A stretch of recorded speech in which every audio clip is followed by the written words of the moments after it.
প্রিয় দর্শক, আমরা আছি নতুন কুড়ি সাধারণ নৃত্য ক শাখার চূড়ান্ত বাছাই পর্বে। এবারে ডেকে নেব আমাদের পরবর্তী প্রতিযোগীকে।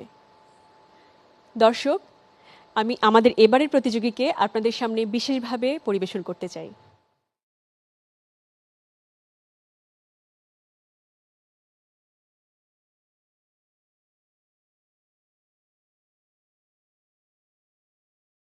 দর্শক, আমি এই মুহূর্তে কোনো কথা বলবো না, আমরা জেনে নেব আমাদের প্রতিযোগীর কাছ থেকে। সম্মানিত বিচারক মণ্ডলীদের, তোমার নাম বলো। আমার নাম নূরফিজা হক নৌরিন। নূরফিজা হক নওরিন, তুমি কোথা থেকে এসেছো? আমি সিলেট বিভাগের সুনামগঞ্জ জেলা থেকে এসেছি। ওকে দেখে হয়তো আপনারা বুঝতে পারছেন, ইচ্ছা শক্তি যদি দৃঢ় থাকে তাহলে বড় বড় হিমালয় পর্বতও নাড়ানো সম্ভব হয়। দর্শক, আর কথা না বাড়িয়ে আমি এবং আমাদের বিচারক মণ্ডলী আমরা অধীর আগ্রহে অপেক্ষা করছি নওরিনের পরিবেশনা দেখার জন্য। চলুন তাহলে আমরা এবারে চলে যাই নওরিনের সাধারণ নৃত্য ক শাখার নৃত্য পরিবেশনায়।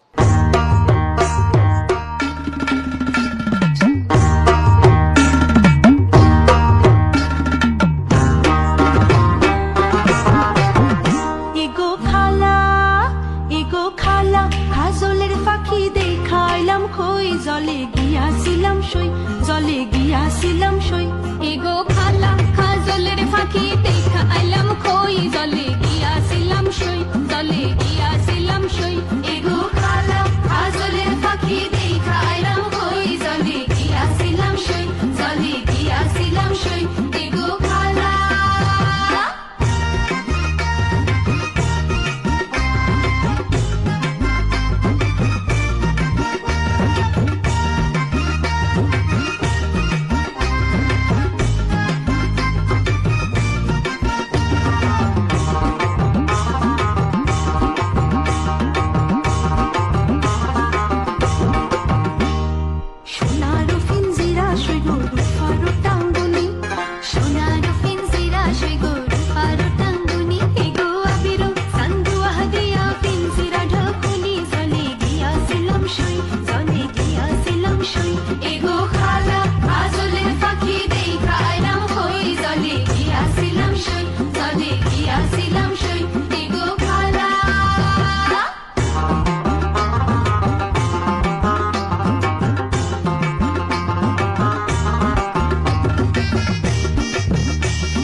এই নৃত্যশিল্পটাকে না ভালোবাসলে তো এত দূর এভাবে করতে পারে না সোমাপা, রতন ভাই। আমরা দুই পায়ে আমরা ব্যালেন্স করতে এত অসুবিধা হয়, কিন্তু এক পায়ে এবং কোনো রকম তাল লয় কোনো কিছুতে কিন্তু তার বাদ পড়েনি, সুন্দরভাবে রপ্ত করেছে এই জিনিসটা।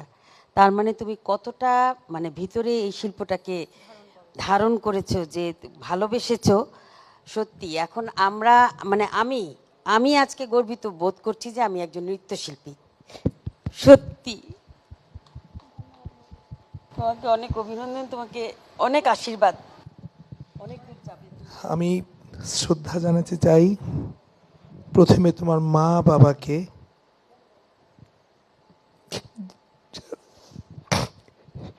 তোমাকে এই শিল্পে নিয়ে এসেছে। আমার অনেক শ্রদ্ধা আর অনেক অনেক কৃতজ্ঞতা তোমার শিক্ষকের প্রতি। কত বড় একজন শিক্ষক হলে এইটুকু একটা বাচ্চা মেয়েকে ধরে ধরে পারফেক্ট একটা পজিশনে নিয়ে আসা যায়। তুমি শুধু আমাদের নৃত্যশিল্পীদের অহংকার না, নৃত্যশিল্পের অহংকার না, তুমি আমাদের বাংলাদেশের অহংকার। আমরা আজীবন তোমাকে মাথায় তুলে রাখবো মা, আজীবন। অনেক দোয়া। এরকম মঞ্চে আমরা ছোটবেলা থেকে আমরাও দাঁড়িয়েছি, আমরাও কখনো নাচ করেছি ওর মতো বয়সে। আমরা সকলে, আমাদের বিজ্ঞ বিচারক মণ্ডলীও এই বয়স থেকেই শুরু করেছেন। তো এই যাত্রায়, শিল্প চর্চার এই যাত্রায় অনেক বাধা আসে, অনেক বিপত্তি আসে।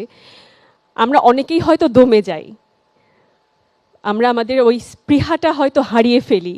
কিন্তু আজকে এই নতুন কুড়ির মঞ্চে আপনারা দেখতে পাচ্ছেন নওরিন, ও সিলেট থেকে এসেছে। নতুন কুড়ির মঞ্চে ও প্রমাণ করে দিয়েছে মনের ইচ্ছা শক্তি যদি প্রবল হয়, কোনো বাধাই বাধা বলে মনে হয় না। দর্শকরা আজকে আমাদের বিজ্ঞ বিচারক মণ্ডলী সবাই ভীষণ আবেগে আপ্লুত হয়ে পড়েছেন। আমি নিজেও মুগ্ধ একজন উপস্থাপিকা হিসেবে। ও এত সুন্দর নাচ করেছে এক পায়ের উপর ব্যালেন্স করে। আপনারা অবশ্যই, আমরা সবাই ওকে আশীর্বাদ করছি। আপনারা, সোমা ম্যাম। অনেক সময় অনেকে ইমোশনাল ভোট নেয় যে আমার একটা দিক নাই, আমি আরেকটা দিক দিয়ে একটু চেষ্টা করি, কিন্তু ওর কিন্তু কোনো ইমোশনাল ভোটের দরকার নাই, কারণ ও নিজে নেচেছে ভালো। এমন নয় যে পা নাই বলে ওর এই অংশটা কম করছে বা ওই অংশে বসতে পারছে না, সবটাই করেছে ও। জি জি। এখানে কোনো ইমোশনাল ভোটের কোনো প্রয়োজনই নাই। ও একজন সাধারণ যে বাচ্চারা আছে, যারা সবাই দুই পা নিয়ে নেচে চলেছে, তাদের সঙ্গে প্রতিযোগিতায় টিকেছে। তার মানে এটা বুঝতে হবে আমাদের যে ও নাচতে পারে বা নাচতে চায়। এ পর্যন্ত পাওয়া যে কজন নম্বর আছে তার মধ্যে সর্বাধিক নম্বর পেয়েছে ও 99.67।